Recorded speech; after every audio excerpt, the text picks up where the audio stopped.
Black women are availing ourselves to all of the options that our hard work and circumstances currently afford us. And that means that single motherhood by choice is going to be an option that more and more Black women consider and even exercise. So anybody that's in their feelings about that can go ahead and start to process right now. Because Black women that have the privilege to embark upon this expensive and oftentimes lengthy process will increasingly decide to forego marriages and partnerships that do not serve us and that are not in our best interests. And now that bypassing those insufficient relationships does not have to come at the expense of motherhood, well, frankly, it's a whole new world. A world in which Black women are no longer subject to the desperation of being chose. Because now we get to do the choosing. As I sit here with y'all today, I'm literally on some fertility drugs. I am preparing for my embryo transfer in the next few weeks. Now, I'm 40 years old, just turned 40 a couple of weeks ago. Y'all know I've been very transparent about my motherhood journey. I'm doing it solo by choice. Y'all know I froze eggs at 34 years old. I'm doing this. I'm excited to be a mom. I'm scared as hell. I know it's going to be the hardest thing I've ever done in my life, and yet I cannot wait to enter this mother era of my life. Yo, what's goody? I am Wavy. I appreciate everybody who pulls up to the videos, whether you drop a like, a comment, join in on the conversation, drop a dislike. It all goes a far way for the channel, helps get me out of this little realm that I'm in. I'm still here putting in work behind the scenes, but as you see, my videos are not being pushed out as they should be for whatever reasons it is. So if you drop a like, join in on the conversation with a comment, and drop a subscribe, that should help push me past the algorithms a little bit. Hopefully that's what it does. And now let's get to the topic. I'd like to know, for the ladies, specifically the Black ladies, who made Eboni K Williams the front lady for y'all, the forewoman for y'all? Like, I don't even know why she's famous. You know, I have seen that she was on Real Housewives of somewhere, but I don't really know why she's, famous. Why was she on Real Housewives? Was she just a housewife and then she got divorced, and now she's been giving out all this terrible advice? Now here she goes into turning 40 years old and is deciding, to be a single mama. All right, and this is the same woman that said that she didn't want to date a bus driver. How women need to, position ourselves so that we can be in our divinity, so we can have our crowns right, how we can create and not build, when some of us, quite frankly, feel that the men that are available to us, and I'm talking about across the color spectrum, across the age spectrum, trust me, I've done them all.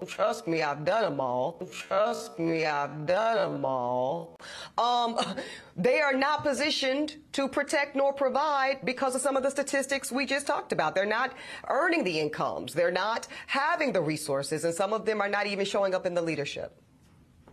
Would you date a bus driver?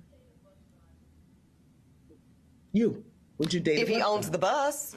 If he owns it. If he owns the bus. See, that's a problem. That's a problem.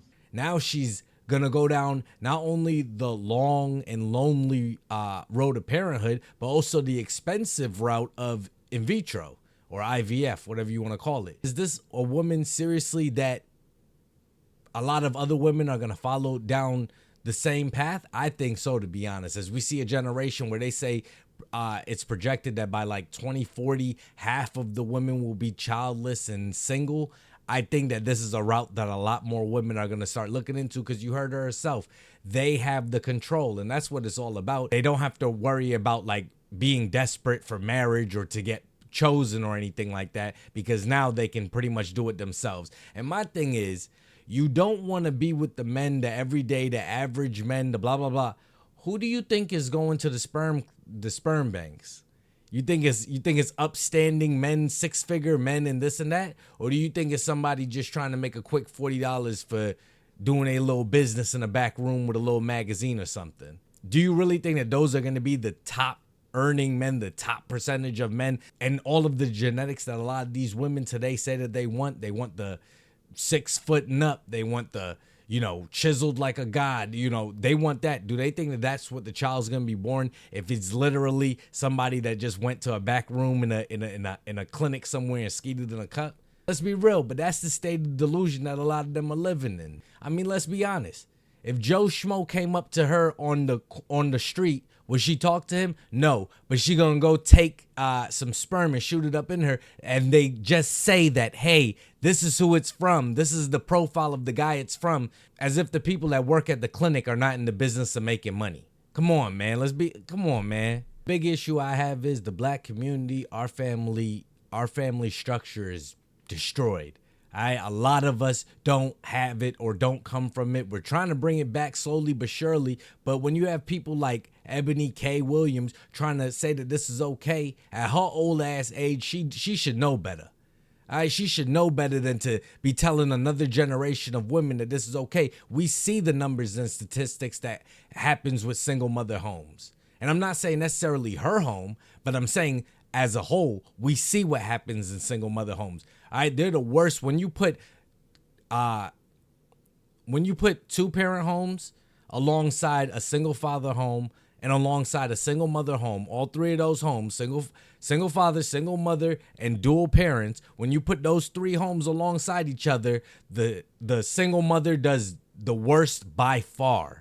Okay, I'm sorry. That's just what the statistics say. And they're the same ones breeding a lot of these same motherfuckers filling up the jails. A lot of these same little hoes and stuff running the street. That's who's raising them statistically. I'm not saying that, okay, there won't be cases where those people come from dual parent or single father home. I'm just saying statistically, all right? Could it be that Black America has been sold a narrative of average, regular, and typical being good enough for us?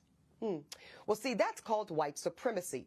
And in this case, it takes the form of conditioning Black Americans to happily accept being a permanent American underclass. But see, because I know the truth about Black folk in America, no, average is not and will never be good enough for me. So you don't think a form of white supremacy would be telling our Black women that they need to do it on their own? I mean, if you're going to say that everything is, why don't we call that it?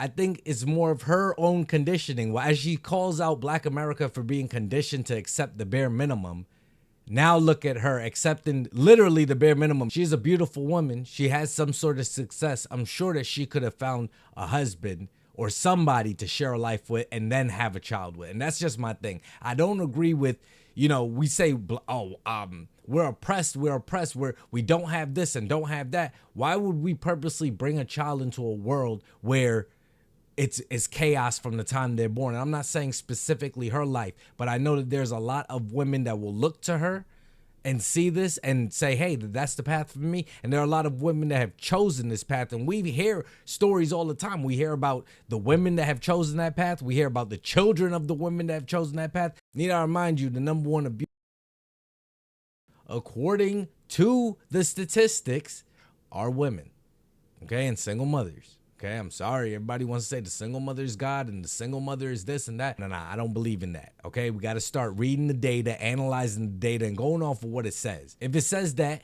Black boys can't read at a grade proficient level, and that's what the data is saying nationwide, what we going to say? The data is right?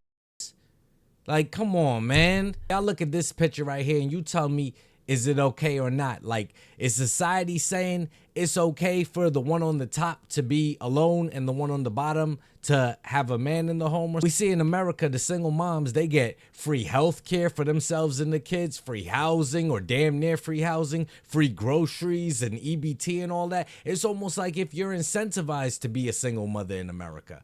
I'm serious. And a lot of people pushing certain things.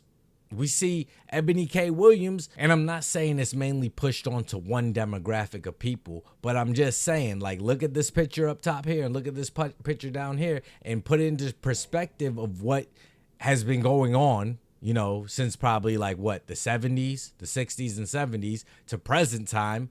What's almost like the expectation. And it sucks for a lot of the present Black fathers because we get a bad rap, like if we're all like this, when some of these women choose to be in this situation. All right, we hear stories about women writing the men in jail and getting knocked up by a guy that's going in and out of jail and prison and stuff like that. They choose for it. And like I said over here, I do not feel bad at all.